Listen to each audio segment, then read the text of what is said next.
Olá, pessoal, sejam todos bem-vindos ao meu canal. Meu nome é Aníbal Azevedo e agora então a gente vai dar continuidade à nossa playlist aqui de releitura do conteúdo de modelagem e simulação ou simulação de sistemas. Antes da gente prosseguir, não se esqueça de você se inscrever, curtir, comentar, caso você goste desse conteúdo, porque isso tem sido valorizado aí pelo YouTube. E também eu gostaria de colocar aqui, pessoal, um conteúdo, todo o conteúdo que a gente tem colocado no nosso canal está organizado aqui nesse site. Eu vou deixar na descrição do vídeo o endereço, mas é relativamente simples o endereço. É o sites.google.com/view/saia do zero em Python. E aí você tem acesso aqui com os vídeos, né? Para você começar em Python, caso você não conheça. E cada botãozinho aqui te leva a uma página. Nessas páginas, tudo livre, gratuito, acesso a vídeos, a PDFs, a vários materiais, notebooks do Google Colab, enfim, incluindo aí a playlist e os materiais do curso que está sendo relativo a esse vídeo, que é o curso de simulação de sistemas, tá? Muito bem, então feito esse pequeno aviso, vamos dar início aqui ao conteúdo da nossa aula hoje, né? Que é justamente simulação de sistemas. Aula 8, a gente está dividindo em duas partes, embora a gente vai fazer um único vídeo para facilitar a nossa vida e a de vocês também, vocês não ficarem tendo que catar vídeo no canal e tal, fica mais fácil assim, tá? Bom, então, na verdade, pessoal, essa parte da disciplina, a gente vai falar um pouco sobre mapeamento de processos e sua relação com a questão da simulação de eventos discretos, né? Que tem a abreviação SED, simulação de eventos discretos, tá? E essa frase do Sherlock Holmes é muito boa, né? Que quando você elimina o impossível, o que restar, não importa o quão improvável, deve ser a verdade. E muitas situações na vida, isso me ajudou tremendamente. Acho que é uma coisa interessante. E por que que eu estou mencionando ou citando Sherlock Holmes? Porque seria interessante você vestir esse personagem para justamente a gente entender essa questão do mapeamento de processos. Então a gente vai detalhar coisas que às vezes são rotineiras ou que a gente não faz uma reflexão detalhada e a gente vai, digamos assim, usar esse personagem ou embarcar dentro desse personagem para a gente ter uma visão mais detalhista ou mais apurada, tá? A gente vai começar nossa investigação com o uso de elevadores, né?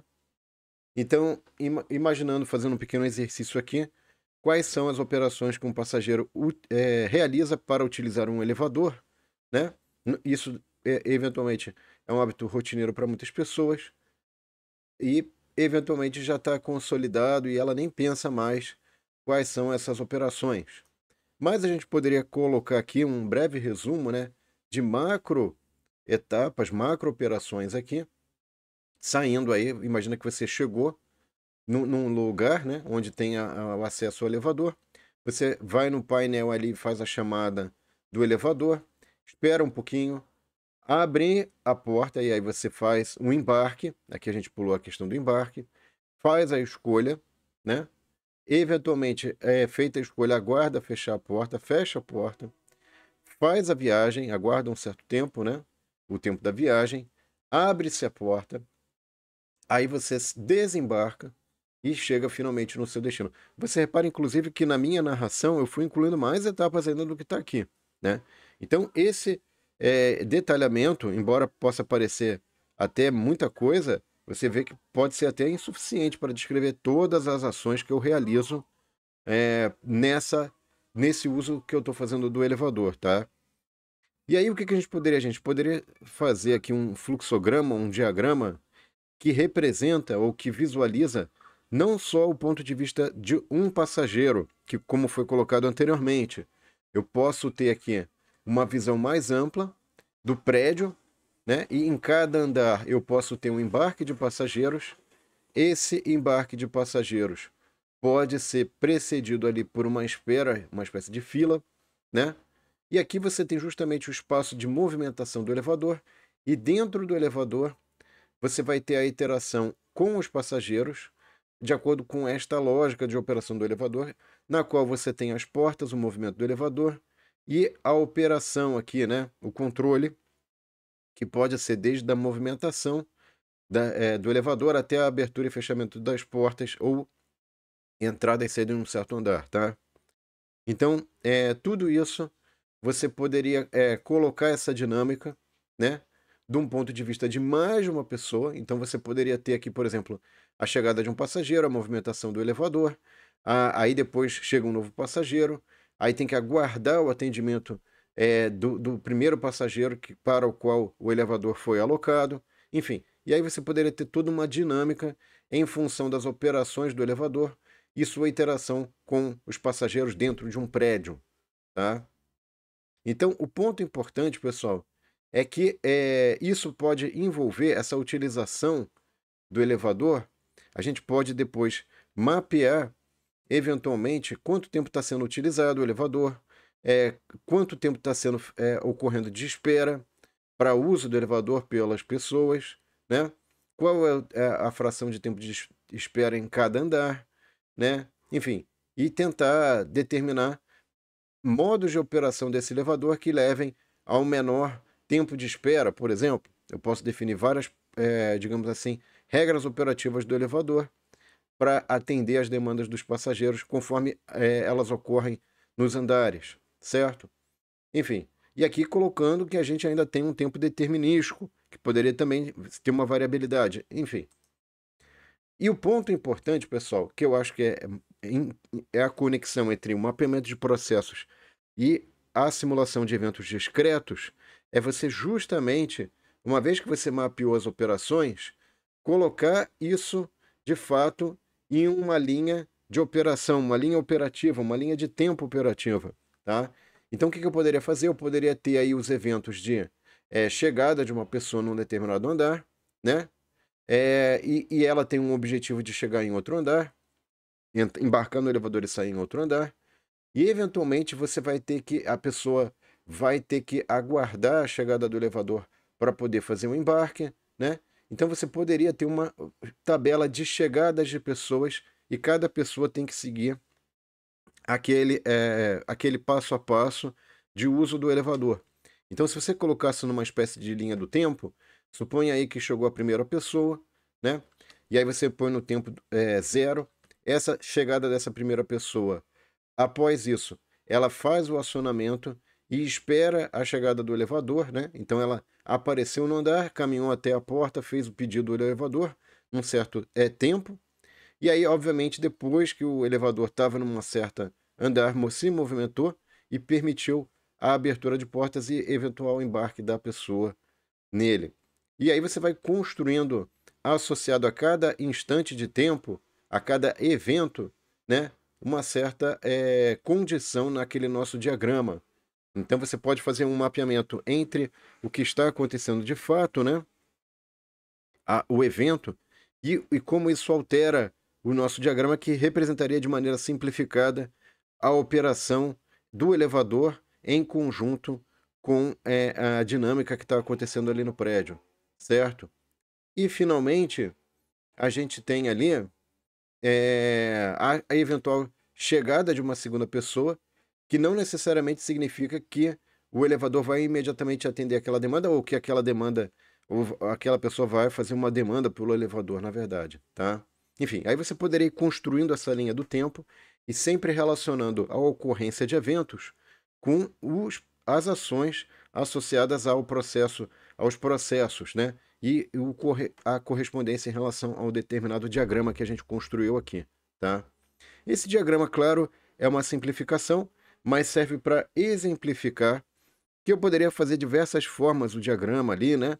Mas existe uma padronização que é o Business Process Model and Notation, BPMN, tá? E, na verdade, isso é importante porque é o padrão para permitir que você tenha uma metodologia de gerenciamento de processos de negócio, tá? E por isso você vai usar, então, uma série de ícones padrão que vão ajudar você a fazer o desenho dos processos, facilitando, portanto, é como se fosse uma linguagem universal em termos de símbolos que qualquer pessoa que souber essa anotação padrão vai entender o que você fez e vice-versa. Você vai poder ler o de qualquer pessoa, tá? Então, isso é importante, é uma etapa anterior à automação. Você não pode automatizar um processo se você não o conhece ou não tem o seu detalhamento, tá? E aí isso é importante. Muitas vezes as pessoas já querem automatizar, já querem melhorar coisas que elas não conhecem ou não têm um mapa, vai ficar complicado, ok? Aqui temos uma pequena historinha nesse sentido que eu acabei de mencionar, né? Que, enfim, foi obtida aí de uma consultoria que não importa o nome. O que importa é a história que ilustra o conceito que eu acabei de reportar do BPMN, né? De melhoria de processos. Então, no caso, ocorreu num terminal de um porto famoso, tá? E foi demandado ali para criar um programa que melhorasse a ordem de atracação dos navios. Quando os consultores foram verificar com a empresa que fazia essa operação, verificaram que tinham 3 funcionários diferentes, cada um fazia de uma forma diferente, ou seja, não havia uma padronização do processo e, portanto, não se sabia exatamente o que era o mais adequado. E aí você pode colocar, em termos de adequação, a questão digamos assim, de satisfação, inclusive, de normas e de atendimento de uma série de questões, tá? E também você não pode melhorar aquilo que você não mede ou que você sequer conhece, né? Se cada funcionário está fazendo de uma forma diferente, então como é que está sendo o processo de avaliação disso, né? É complicado. Muito bem, mas não foi à toa que a consultoria foi chamada então, né? Valeu a chamada ali para enfim, uma melhoria interessante ali, tá? Aqui, vejamos, pessoal, isso aqui tem vários softwares disponíveis no mercado para mapeamento de processos, tá? Eu não vou sugerir ou recomendar um, né? Se você digitar BPMN, existem vários softwares interessantes. Esse aqui eu tirei os desenhos do Camunda, é um software possível, tá? Tem outros aí, se vocês tiverem interesse, inclusive eu posso fazer um vídeo falando dos vários softwares que existem, as diferenças, mas acho que aqui é só para dar uma conexão com a questão do mapeamento de processos e simulação. E o ponto importante é que você vai botando a visão e a perspectiva de várias pessoas aqui, e cada pessoa é responsável por uma tarefa e como é que isso se conecta. Então, aqui, só para ilustrar, tornar isso mais palpável, tem um exemplo do pedido de uma pizza, em que você põe, por exemplo, o pizzaiolo, né? E aqui você tem o motorista que vai fazer, o motoqueiro que vai fazer a entrega, né? E aqui a parte importante é que, eventualmente, você pode colocar mais personagens envolvidos, porque, veja, o pizzaiolo não vai sair fazendo pizza aleatoriamente. Tem que ter um pedido feito por um cliente. Então, você tem toda, digamos assim, as ações que são atreladas ao cliente, certo? Aqui, inclusive, houve o processo de suprimento de pizza, que é subdividido entre o pizzaiolo e o motoqueiro, e você pode ir aumentando o nível de detalhes disso. Isso é um outro ponto importante, que também é válido para a simulação, que eu posso começar com o primeiro mapeamento mais geral, com uma visão mais ampla, e eventualmente ir refinando. Você não precisa acertar tudo da melhor maneira. O mapeamento de processos pode levar você a entender que certas etapas ou certas atuações de pessoas são importantes e pode incluir, ou até mesmo depois você pode modificar, alterar o nível de detalhes, tá? Então, o mapeamento de processo serve para isso também. Não é que você vai obter o primeiro mapeamento de processos e acabou. Enfim, ele leva a um processo de reflexão, de refinamento, que pode ser inclusive alterado conforme as dinâmicas são alteradas nos ambientes em que você está mapeando os processos, tá? E aí o ponto importante, eu acho que é um exercício legal, né? Seria você pensar em outros ambientes, por exemplo, a movimentação de aviões em aeroportos, né? Então, eventualmente, eu posso pensar aí, de novo, de maneira bastante macro, né? Que seria, você tem ali o portão, taxiamento, espera, decolagem, a viagem, espera um pouquinho, né? Faz o pouso e chega no portão. Claro que eu não super detalhei todas as possibilidades de operação, não fiz aqui é um mapeamento de processos bem visão ampla, geral, né? E eu poderia colocar isso, inclusive, num diagrama que não é o diagrama padrão do BPMN, talvez aí muito próximo, né? Então, que você tem ali portão de embarque, taxiamento, a espera para decolagem, o tempo ali associado à decolagem, né? O tempo ali, eventualmente uma fila para pouso, a descida propriamente dita, né?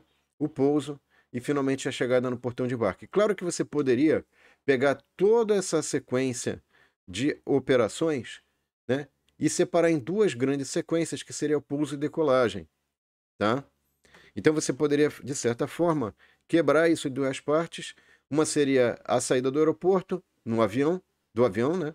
E a outra seria a entrada no aeroporto do avião, certo? Mas o que eu acho que é muito interessante e importante é a gente pegar e entender o seguinte, que por que eu estou fazendo isso? Porque agora, além da interação entre o avião e o aeroporto, eu quero fazer um mapeamento do espaço aéreo. Porque se eu quero saber, por exemplo, qual é a capacidade de um aeroporto de receber aviões ou atender aviões, né? Eu vou ter que, de certa forma, começar a não só ter a dinâmica do avião com o aeroporto, mas incluir a questão do espaço aéreo, tá? Então, se eu estou num processo de investigação em que eu quero aperfeiçoar, quero aumentar a capacidade dos aeroportos de atendimento, de uso dos aviões, eu teria que ter, por exemplo, pelo menos um mapa dos processos de cada aeroporto e a dinâmica de entrada e saída dos aviões em vários aeroportos, considerando também a questão do espaço aéreo. E aí eu posso começar a ter um mapeamento muito detalhado e interessante sobre gargalos, travamentos, tempo de espera, né? E eventualmente, é claro, tem situações ou tem operações que eu não consigo controlar, né?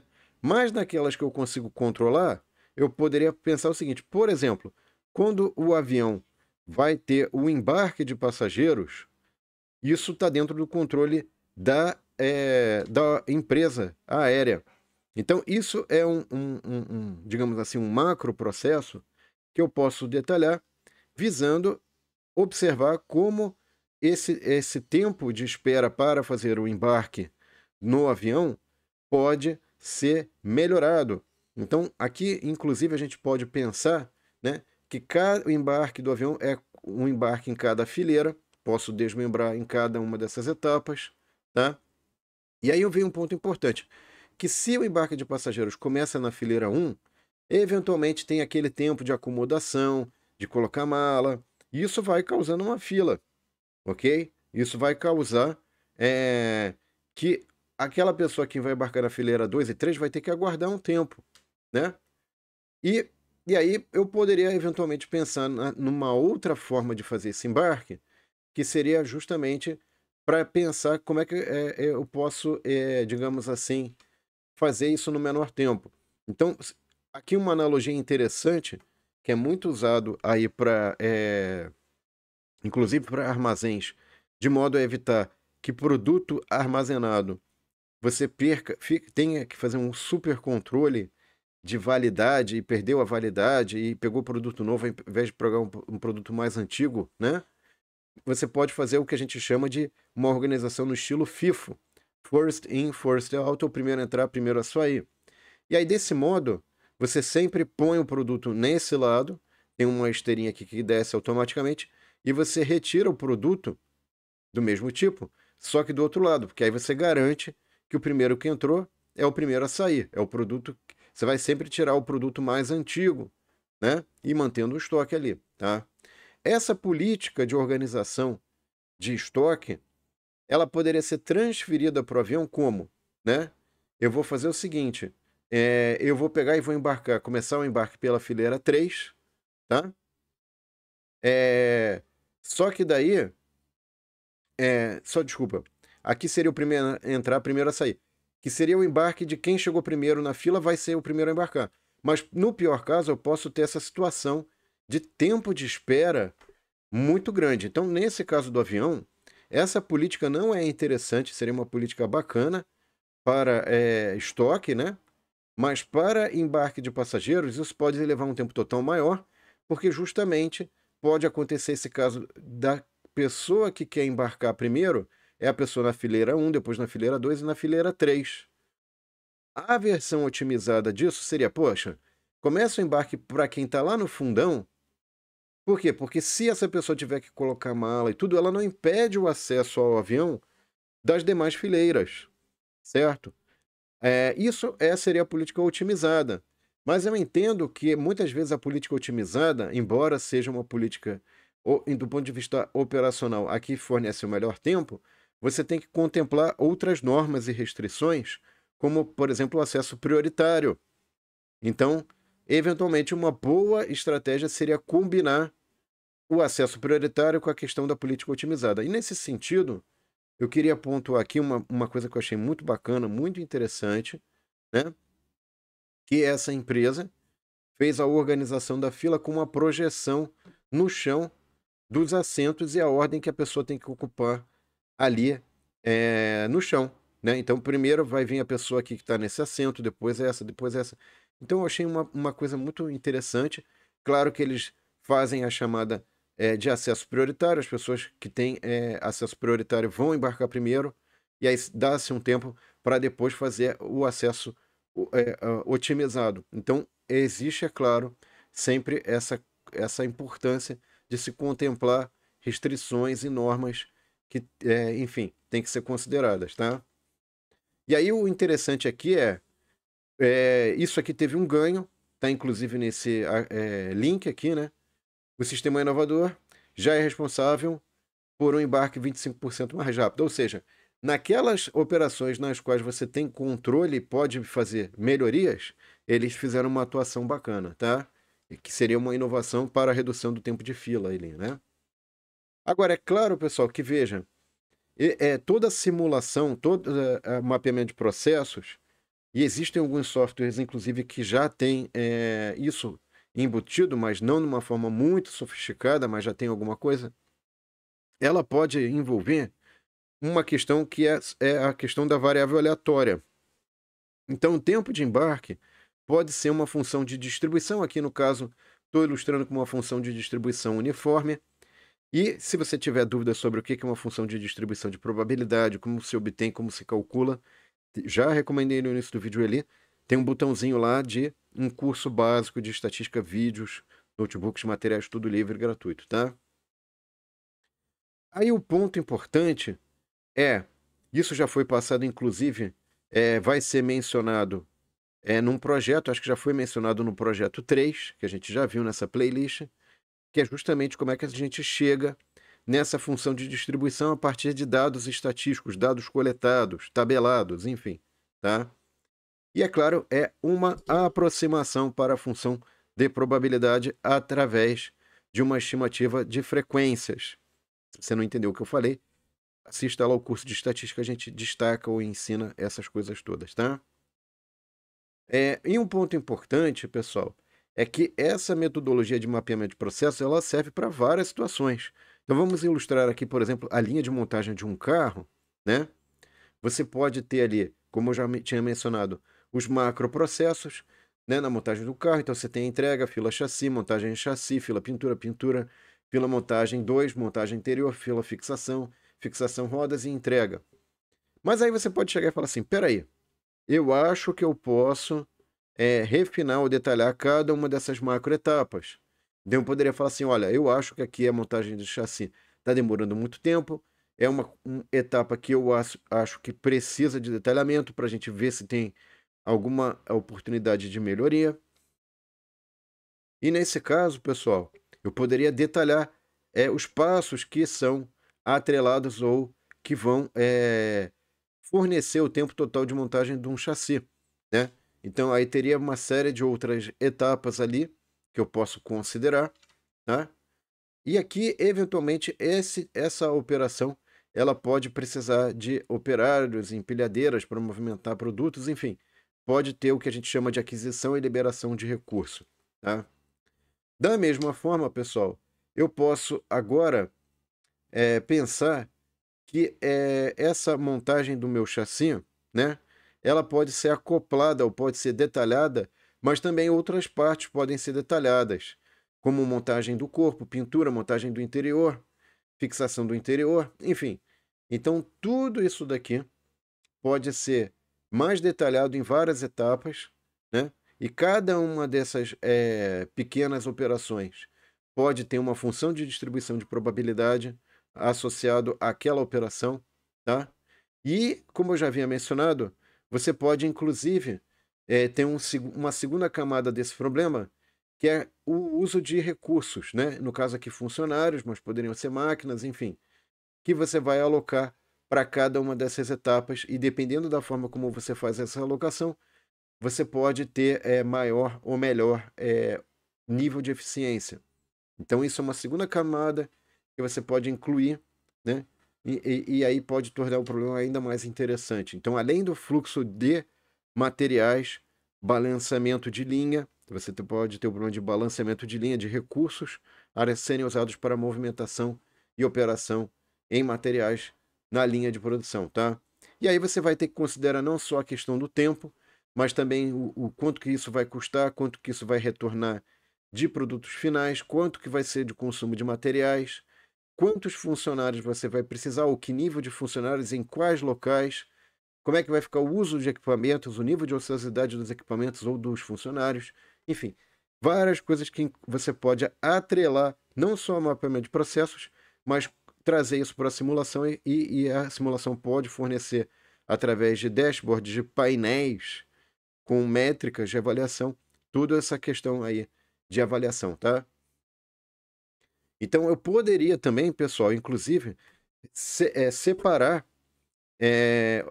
simulações. Então eu poderia ter a simulação de operação de entrada e saída do avião no aeroporto, e aí dentro dessa simulação eu posso ter uma simulação de embarque com diferentes políticas, e ver como que impactos isso traz na questão da eficiência do uso da minha frota de aviões. Então eu posso ter simulações dentro de simulações, o que é algo interessante, né? E que pode, obviamente, trazer uma complexidade maior à minha operação, né? O entendimento da minha operação. Aqui eu botei uma brincadeira com o Spaghetti Code, né? Que você pode ter coisas dentro de coisas, e isso vai, obviamente, tornando mais desafiador e mais complexo o uso de simulação, tá? Muito bem. Então, pessoal, só para colocar, a gente fala de simulação, parece que é uma coisa nova, e realmente, cada vez mais as simulações têm sempre coisas interessantes e inovadoras, mas lá no início de 1960, você já teve uma das primeiras linguagens de simulação chamada Simula, que era usada para apoiar ou para mostrar como fazer a simulação de eventos discretos, tá?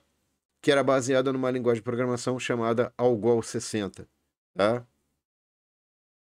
Aqui, pessoal, já tem uma outra conexão interessante, que aí, eventualmente, você pode estar pensando, poxa, mas eu vou ter que fazer tudo isso manualmente. Agora, em 2024, já tem uma ferramenta interessante, cujo artigo científico está aqui, né? O PM4Py, a Process Mining Library for Python. Então, isso aqui é uma biblioteca no Python que permite eu pegar bases de dados, certo? E automatizar o processo de mapeamento de processos, tá? Aqui estou dando um outro link para quem quiser investigar ou entender um pouco melhor o que vem a ser essa ferramenta, tá? E aqui tem um outro link bem bacana também, que já entra na questão da codificação, a documentação dessa biblioteca em Python, que pode auxiliar e tornar mais fácil esse extração dos processos a partir de dados, né? Enfim, aí, se vocês quiserem, coloquem no vídeo, comentem, posso fazer um vídeo só sobre isso. Outra coisa importante que a gente deve mencionar, pessoal, é o Value Stream Map, VSM, mapa de fluxo de valor, tá? No qual você não põe apenas essa questão num primeiro desenho, né? A questão do tempo, né? Que ele chama de tempo de ciclo, mas você pode pôr também a questão do quanto, enfim, quais são os gargalos aqui. Isso aqui seria uma forma de você enxergar a simulação, né? E enxergar o que está agregando valor, o que está demandando mais tempo. Você tem um mapeamento macro, né? Digamos assim, antes de você rodar qualquer simulação ou sair coletando dados. É uma outra técnica interessante. Eu não vou detalhar aqui, porque isso valeria um ou mais vídeos só para explicar isso, mas isso aqui também é muito usado, principalmente pelo pessoal do Lean, né? Pensamento enxuto. Então, é uma ferramenta válida, uma ferramenta interessante, mas eu não vou ficar detalhando. É só para você, se você quiser conhecer, tem alguns materiais iniciais aqui colocados, tá? E lembrando que na descrição do vídeo, o link dessa apresentação, que tem todos os links, vai estar também na descrição do vídeo, tá? Então, uma segunda parte, pessoal, que eu acho muito importante, então a gente falou ali um pouco de mapeamento de processos, variabilidade, mas é importante colocar que quando a gente faz esse mapeamento de processos, a gente está colocando também a questão da interdependência, né? E mapear essa interdependência é importante para a gente ver os impactos disso, de cada processo no mapa macro. E isso está meio que representado nessa questão que o Abraham Lincoln põe, pode ser visto dessa forma nessa frase. Se eu tivesse 8 horas para cortar uma árvore, gastaria 6 afiando o machado. Ou seja, estou planejando, estou pensando, estou tomando todas as ações anteriores à ação propriamente dita, para que a ação propriamente dita seja mais eficiente, né? Então, aqui eu já coloquei essa questão do BPMN, né? Já coloquei essa questão de fazer um macroprocesso e depois ir detalhando, né? Mas o ponto é que, como é que eu faço para saber, por exemplo, se aqui tem um problema, como é que isso vai causar um efeito cascata? Ou se o gargalo está aqui e aí traz toda uma série de filas para trás, né? Então, eu gosto muito desse filme, né? Do Tempos Modernos, do Charles Chaplin, e essa cena em particular é muito interessante, demonstra essa questão, né? Eu não vou ficar super detalhando isso agora. E, eventualmente, para cada etapa dessa, você poderia ter uma curva do tempo de atendimento que você poderia, extraindo os dados, levantar a curva. Isso já foi mencionado, inclusive, num projeto, de como é que você poderia, a partir dos dados, tentar chegar na melhor curva de função de distribuição de probabilidade para o tempo de processo daquela operação, tá? E aí, o interessante é que você poderia fazer um intervalo entre as chegadas das peças, né? Então você poderia ter coletado esse dado e chegado numa função de distribuição, e mesmo às vezes, se o dado for escasso ou se essa informação não está disponível, você poderia usar a experiência do operador para indicar, olha, quanto tempo máximo você leva para fazer essa tarefa ou operação, tempo mínimo e o mais frequente, né? Que seria, a gente poderia então usar ali o que a gente chama de distribuição triangular, que vai ser muito útil mais para frente, tá? E aí, pessoal, o que acontece? Aqui eu coloquei uma situação, né, que a chegada é determinística, ou seja, a cada 5 minutos chega uma peça, um carro para ser atendido, né? Cada 5 minutos. Só que aí o que acontece? Não tem fila. Por quê? Porque a operação ela ocorre em 3 segundos.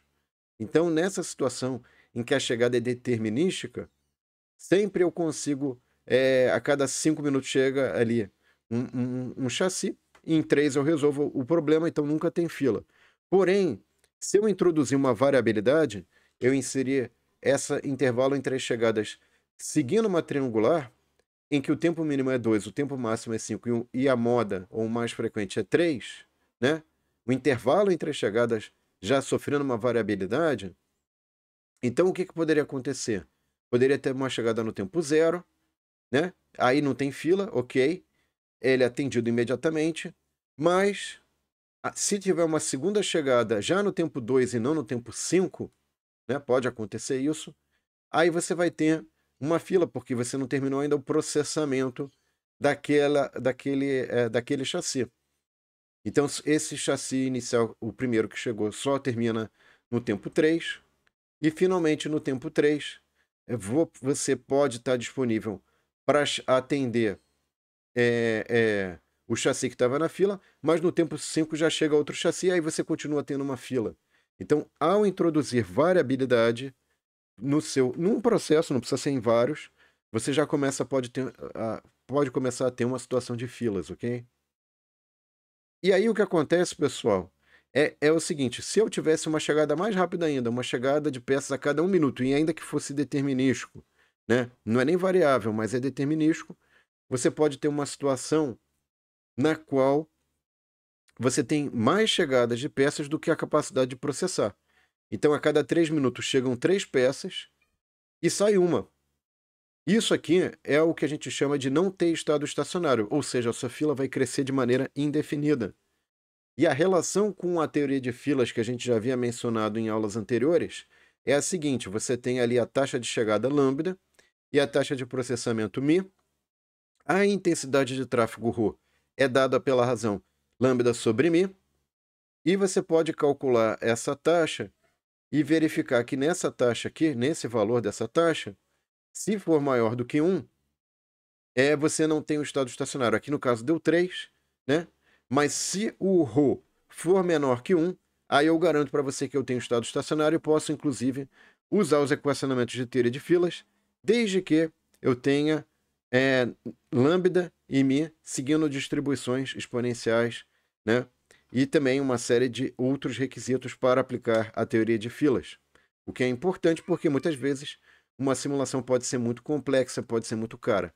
Então, essa questão do intervalo entre as chegadas, né, ou o número de chegadas seguir uma Poisson, já tinha sido colocado anteriormente, aqui é só para recordar, e existe uma relação entre o número de chegadas seguir uma Poisson e o intervalo entre as chegadas seguir uma exponencial, tá?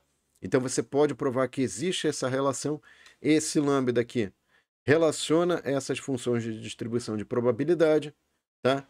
E a prova matemática disso está dada nesse livro, que é um clássico muito bom, do Jerry Banks, certo? E aí tem lá um capítulo no qual ele faz essa demonstração, que é muito importante, tá? Pelo menos para a gente fazer esse mapeamento entre teoria de filas e simulação de eventos discretos e mapeamento de processos, tá? E por que a teoria de filas é importante? Porque a gente pode validar o nosso simulador, ela dá o arcabouço matemático para garantir que eu consigo chegar numa solução, né? Que aquilo, sob certas condições, vai dar certo, vai funcionar. E, eventualmente, em muitas situações, a simulação ela pode ser muito complexa, muito cara. Eventualmente, eu posso ter que usar algo mais simplificado, mas que me dá, num tempo computacional razoável, as situações. E aqui tem um exemplo que está nesse PDF de uma simulação super complexa que leva em consideração várias questões de ergonomia, de desenho de planta, de workstation layout, balanceamento de linha, enfim. E aí a simulação demora, enfim, precisa de muito recurso computacional, tá? Maravilha. E aí eu já tinha mencionado teoria de filas, pessoal, anteriormente, mas não tinha colocado os equacionamentos, né? Lembrando aí que a teoria de filas, uma vez que você dá o lambda e o μ, você calcula as métricas de avaliação do seu desempenho do seu sistema, que são, no caso, sempre tempo médio e número de clientes, representado respectivamente pelas letras W e L, que pode ser para sistema, se for um índice Q é fila e se for um índice S é serviço, que aí você pega partes específicas do sistema. Você pode ter também a probabilidade π de J de que existam J clientes no sistema, ou isso indicar a fração de tempo na qual J clientes estão no sistema. E a partir disto, você, ao invés de ficar fazendo aquele mapeamento com uma linha do tempo do que está acontecendo, através da teoria de filas, você extrai as estatísticas dessa linha de operação no tempo. Tá? Então a vantagem da teoria de filas é essa também. Você não vai ter que ficar coletando o dado do que está acontecendo e depois fazer uma tabela de estatística, e, enfim. Tem uma série de vantagens, tá? Mas ela só pode ser aplicada sob certas condições. Aqui a gente tem os equacionamentos da teoria de filas para apenas um servidor. Você repara que o L, o LQ e o LS são calculados sempre em função da intensidade de tráfego, e ela tem que ser menor que 1. E a partir do L, LQ e LS você consegue calcular o W, WQ e WS. Assim também você consegue calcular o π0, ou seja, a fração de tempo em que o sistema tem 0 clientes, e o π de J também pode ser calculado, né? As probabilidades ou fração de tempo de que o sistema tenha J clientes. Aqui tem um exemplo que a gente vai explorar em mais detalhes no próximo projeto, que é o projeto 4, que usa esses equacionamentos da teoria de filas, tá? E aí você tem que tomar cuidado, porque a teoria de filas vai ser taxa de chegada e taxa de saída. Então, você vai ter número de clientes que chegam e número de clientes que são atendidos, o que é um pouquinho diferente lá do que eventualmente você pode ter de métricas que você pode ter, mas, enfim, dado que seguem uma função de distribuição exponencial, essas lambda e μ, você pode aplicar esses equacionamentos, tá? Aqui tem, inclusive, a resolução desse problema, passo a passo, e consequente obtenção de resultados de métricas de avaliação de desempenho do sistema, respondendo essas 3 perguntas aqui, né? Probabilidade do servidor estar ocioso, o tamanho médio da fila, ou seja, média é uma representação de várias informações, ok, pessoal? Não necessariamente consta do seu grupo de dados. Cuidado. E média do tempo que ele vai gastar no sistema, ou poderia ser na fila também, você poderia calcular, tá? A gente tem algumas coisas no Colab, tá? Que a gente vai, inclusive, reforçar no próximo vídeo, que vai ser sobre o projeto 4. Então, a gente vai explorar em detalhes isso no projeto 4. Uma história interessante é que você num posto de gasolina pode ter mais um local de atendimento, e aí entra a questão de dimensionamento de um número de pontos de atendimento, tá? E aqui tem uma história interessante de uma pessoa que ia comprar um posto de gasolina, mas antes de comprar, pediu para entender melhor o negócio, como? Trabalhando de frentista, só que daí ele começou a entender qual que era o lambda, qual que era o mi, qual que era a fração de tempo ocioso, e com isso ele conseguiu ter um insight de algo que a gente vai formalizar agora, que é exatamente o seguinte. Numa situação que eu tenho múltiplos servidores, eu poderia facilmente atingir o estado estacionário colocando muitos servidores, superdimensionando o meu sistema. Mas isso eventualmente tem um custo, né? E posso ir à falência nesse sentido. Então aqui, eu posso inclusive determinar o número de servidores de modo que eu garanta que exista estado estacionário. Eu posso chegar nesse número S de servidores, posso chegar no valor mínimo para que exista estado estacionário. Agora, é claro, entre o valor mínimo e um valor infinito, qual que eu escolho? Né?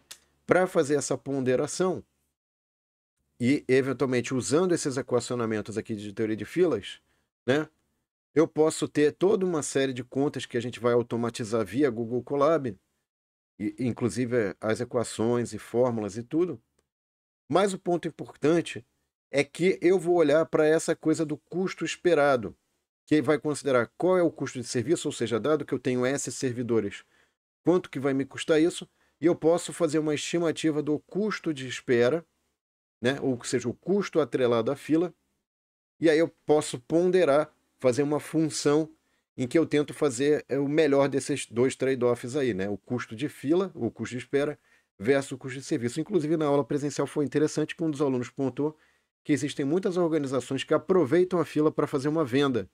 E que quando a fila atinge um certo nível, o pessoal que estava fazendo outras operações é deslocado imediatamente para que aquela fila não cresça, além de um certo ponto no qual pode acontecer a perda de uma venda, tá?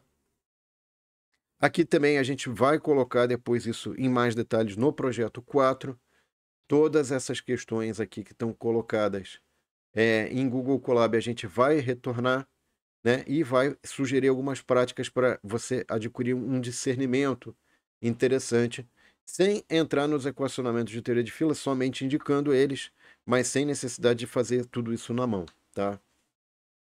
Enfim, então, claro que eventualmente a gente poderia ter situações mais complexas, sistemas de filas em série ou redes de filas abertas, a gente vai colocar esses modelos mais complexos mais para frente, inclusive porque eles auxiliam no entendimento, no discernimento de quanto de sobrecarga o meu sistema vai ter caso tenha retrabalho.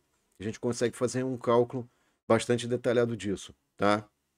E essa questão do retrabalho é algo importante que muitas vezes é negligenciado, e nesse livro do Simon Sinek, Comece pelo Porquê, a gente tem várias histórias importantes, várias coisas bacanas ali dentro, e uma delas é que ele menciona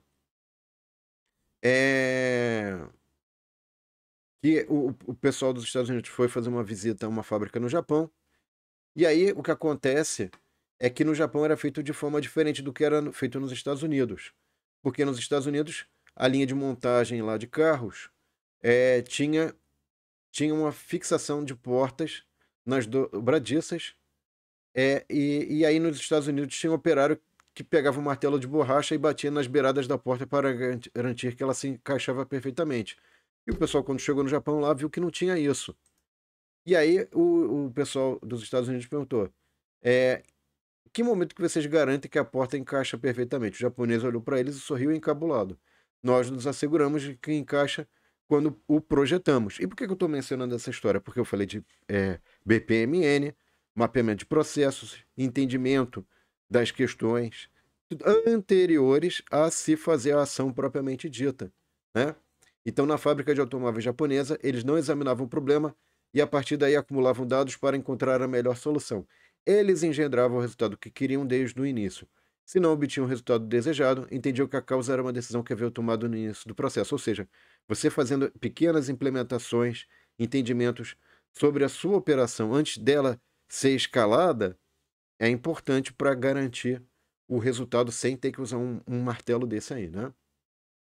E aí, no fim das contas, tanto as portas dos carros fabricados nos Estados Unidos quanto as do Japão pareciam estar encaixadas quando cada carro saía da linha de montagem. Só que os japoneses não precisavam empregar alguém para martelar as portas, nem comprar martelos de borracha. E o mais importante, as portas japonesas parecem durar mais e talvez até sejam estruturalmente mais sólidas no caso de um acidente. Tudo isso por nenhum outro motivo a não ser terem se assegurado desde o início de que as peças encaixavam.